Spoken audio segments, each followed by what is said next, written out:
Selamat pagi Bapak Ibu dan saudara-saudaraku, apa kabar pagi ini? Semoga kita semua sudah bangun dengan sehat dan bahagia. Hari ini kita akan menjalaninya bersama dengan kasih Tuhan.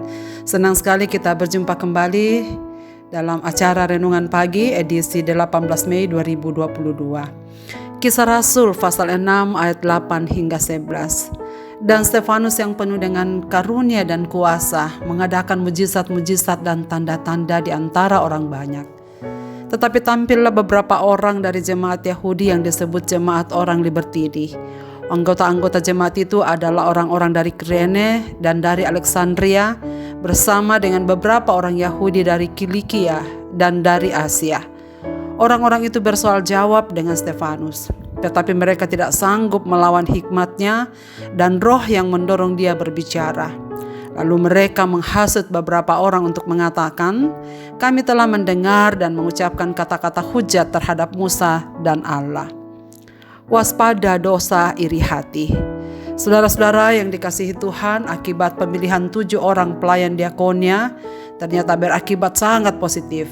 Sebab pelayanan intern jemaat sudah berjalan dengan baik, juga pelayanan keluar. Dalam pasal 6 ayat 7 dikatakan, firman Allah makin tersebar dan jumlah murid di Yerusalem makin bertambah banyak. Juga sejumlah besar imam-imam menyerahkan diri dan percaya. Salah seorang dari ke-7 diakonos itu adalah Stefanus. Setelah ia ditabiskan, ternyata Roh Kudus memakai dia sangat luar biasa. Roh Kudus memberikan kuasa kepada Stefanus untuk mengadakan mujizat-mujizat dan tanda-tanda di antara orang banyak. Sambil memberi hikmat luar biasa untuk memberitakan Injil sedemikian rupa sehingga lawan-lawannya tidak dapat menyangkal argumentasinya. Nah, saudara sekalian, kisah Stefanus merupakan contoh nyata bahwa ia dikenal sebagai seorang saleh yang dipenuhi Roh Kudus dan memiliki karunia untuk melakukan mujizat. Stefanus bukan hanya melakukan banyak tanda ajaib, tetapi juga sangat berhikmat. Hal ini tampak saat Stefanus berdebat dengan beberapa orang jemaat Libertini, orang Yahudi dari Kilikia dan Asia. Tak ada yang sanggup melawan penjelasan-penjelasan Stefanus.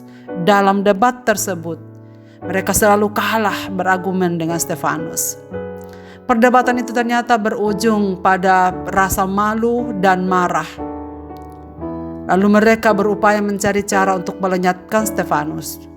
Untuk menutupi rasa marah dan malu dan iri hati, mereka menyebar hasutan dan fitnahan di antara jemaat bahwa Stefanus telah menghujat Musa dan Allah. Bersama dengan para tua-tua dan ahli Taurat, mereka menuding Stefanus telah melakukan penodaan agama. Itu sebabnya Stefanus diseret ke mahkamah agama untuk diadili.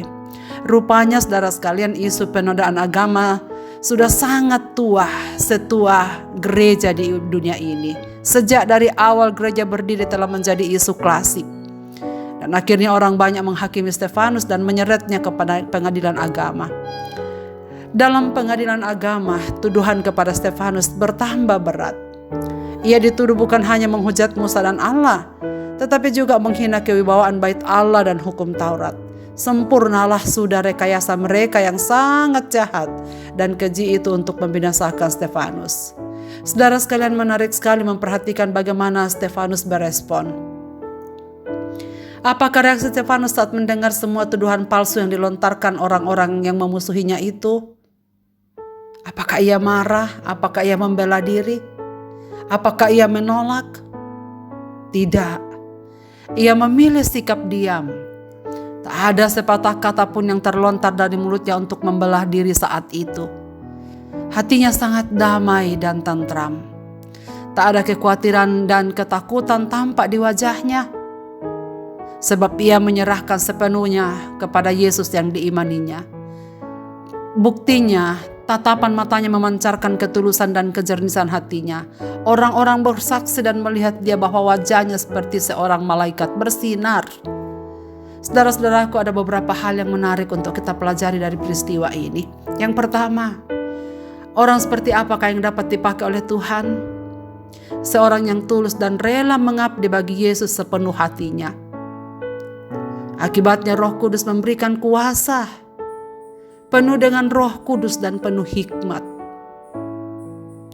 Orang yang memiliki kuasa dalam pelayanan adalah mereka yang sungguh hidup sesuai dengan keinginan Roh Kudus. Kuasa dan wibawa tak perlu dicari-cari. Kuasa dan wibawa tak perlu kita pergunakan sebagai senjata untuk menarik minat orang dengan menonjolkan kelebihan dan kekuatan kita, reputasi kita sebagai manusia. Tetapi kuasa dan wibawa otomatis dimiliki oleh mereka yang hidup dikuasai oleh Roh Kudus, yang hidup seturut dengan kehendak Tuhan, yang hidupnya dipimpin oleh Roh Kudus sehingga perkataan dan seluruh aspek hidupnya penuh wibawa di depan orang banyak. Bukan karena kuasa yang mengalir dari dirinya, tetapi karena kuasa Roh Kudus yang beserta dengannya.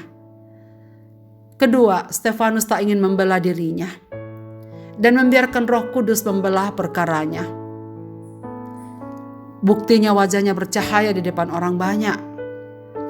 Pada waktu hati orang-orang yang memusuhinya penuh dengan iri hati dan kemarahan, ia tetap diliputi oleh kasih kepada mereka. Itulah sebabnya Stefanus berubah, menjelaskan Injil sebaik mungkin, dan berusaha supaya banyak orang yang percaya kepadanya. Namun karena hati mereka telah dikuasai oleh iblis, sehingga tak sanggup mengerti kebenaran. Perhatikanlah bahwa ketika kebencian dan iri hati menguasai hidup seseorang, sangat fatal akibatnya. Dosa yang lebih besar, yakni pembunuhan, telah mengintai dan telah diambang pintu hatinya. Saudara masih ingat kasus pembunuhan yang pertama kalinya terjadi dalam sejarah umat manusia di bumi? Iya, kasus pembunuhan antar saudara kandung. Kakak tega membunuh adik kandungnya karena iri hati. Herannya bahwa situasi ini terjadi dalam konteks ibadah. Persembahan adiknya diterima sementara sang kakak tidak. Ibadah yang seharusnya membawa hubungan kasih mesra berujung pembunuhan. Sekarang atas nama agama, orang yang iri hati, penuh kedengkian, kebencian, sangat mudah menjebak sesamanya. Saudara-saudaraku, jangan pandang remeh dosa iri hati. Menurut Kamus Besar Bahasa Indonesia, iri hati adalah merasa kurang senang hati melihat kelebihan orang lain, melihat hidup orang lain lebih beruntung, kecemburu, sirik, dan dengki. Saudara sekalian, jika kita tak mampu bersyukur melihat kesuksesan orang lain, jika kita tak mampu menerima kelebihan orang lain, hati-hati, jangan-jangan dosa iri hati sedang mengintip kita. Bagaimana dengan kita saat difitnah orang? Apakah respon kita marah, panik, takut, atau gelisah? Marilah kita belajar dari Stefanus untuk tetap tenang dalam kondisi apapun dan menyerahkan semuanya kepada rahmat Allah. Stefanus agaknya tahu bahwa pasrah pada Tuhan merupakan jawaban yang terbaik. Dan sebaliknya menjawab, apalagi melawan, akan membuat masalah lebih ruwet. Jadi, serahkan saja pada Tuhan. Ia tahu segala yang terbaik bagi umat-umatnya.